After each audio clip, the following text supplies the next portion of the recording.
বাংলাদেশের বাণিজ্যিক রাজধানী চট্টগ্রামে কর্ণফুলী নদীর তীরে অবস্থিত চট্টগ্রাম বন্দর হল বাংলাদেশের প্রধান সমুদ্র বন্দর। বাংলাদেশের আমদানি, রপ্তানি বাণিজ্যের 90% বেশি পরিচালিত হয় এ বন্দরের মাধ্যমে। শুধু দেশের বাণিজ্যই নয়, ভারত, নেপাল ও ভুটান এই বন্দর ব্যবহার করে পণ্য লেনদেন করে ট্রান্সশিপমেন্টের মাধ্যমে।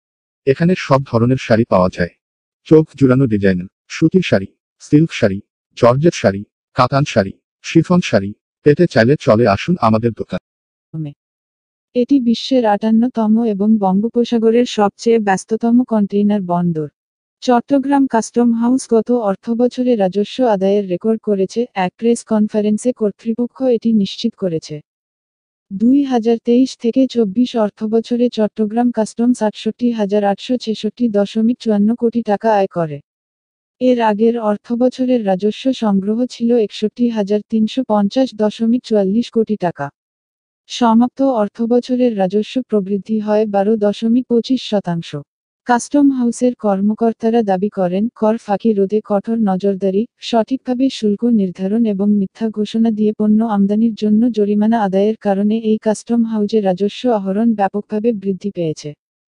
মূলত high speed diesel, furnace oil, apple, cement, clinker, palm oil, powder milk, scrap ship, automobile, পাথর এবং পেট্রোলিয়াম আমদানিতে শুল্ক থেকে এই বিপুল পরিমাণ রাজস্ব অর্জন করেছে।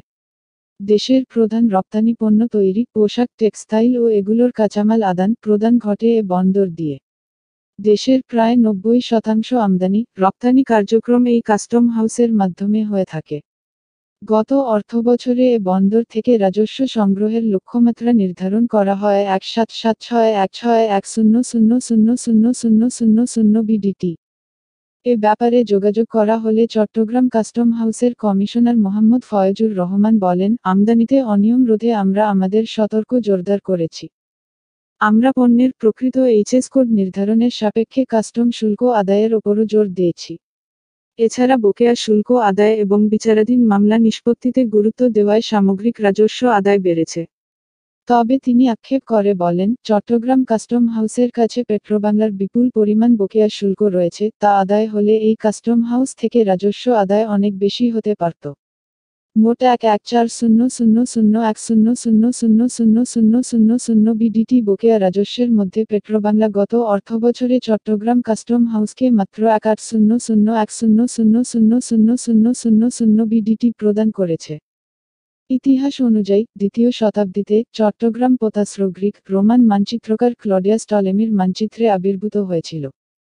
মানচিত্রে বন্দরটিকে পূর্ব বিশ্বের অন্যতম সেরা হিসেবে উল্লেখ করা হয়েছে। সুদূর আরব থেকে ব্যবসায়ীরা নবম শতাব্দীর থেকে চট্টগ্রামে আসতেন। বাগদাদ ও বসরা থেকে নিয়মিত চট্টগ্রামে যাতায়াত করা বণিকরা এই অঞ্চলে ইসলাম প্রচারে গুরুত্বপূর্ণ ভূমিকা পালন করেছিল। চীনা অভিযাত্রী জুয়ানজাং এবং মাহুয়ানের ভ্রমণকাহিনীতে বন্দরটি দেখা যায়। মরক্কোর অভিযাত্রী ইবনে বতুতা এবং ভিনিসাসী পর্যটক নিকোলো ডি কন্টি 14 শতকে বন্দরটি পরিদর্শন করেছিলেন। ঐতিহাসিক বন্দরটি আফ্রিকা, ইউরোপ, চীন এবং দক্ষিণ পূর্ব এশিয়ার সাথে জাহাজ বাণিজ্য ছিল। 16 এবং 17 শতকে চট্টগ্রামে বন্দরে পর্তুগিজরা বসতি তৈরি করে। পর্তুগিজদের বিতাড়িত করে চট্টগ্রাম মুঘল সাম্রাজ্যের অধীনে আসে, তখন এর নাম দেয়া হয় ইসলামাবাদ। এটি মুঘল ও অটোমান নৌবাহিনীর জন্য একটি গুরুত্বপূর্ণ জাহাজ নির্মাণ কেন্দ্র হয়ে ওঠে। পলাশির যুদ্ধ এবং বক্সারের যুদ্ধের পর 1772 সালে ব্রিটিশ ইস্ট ইন্ডিয়া কোম্পানি বন্দরটি দখল করে। আধুনিক চট্টগ্রাম বন্দর 1887 সালে সংগঠিত হয় ব্রিটিশ ভারতীয় সাম্রাজ্যে। 1888 সালে একজন কমিশনারের অধীনে আনুষ্ঠানিকভাবে এর কাজ শুরু হয়। এ বন্দর দিয়ে মূলত ব্রিটিশ বার্মার সাথে বাণিজ্য সংযোগ ছিল। আকিয়াব এবং রেঙ্গুন বন্দরে পণ্য লেনদেন হতো। শুরুতেই 1888-89 সালে বন্দর দিয়ে মোট 125,000 টন রপ্তানি হয়েছিল।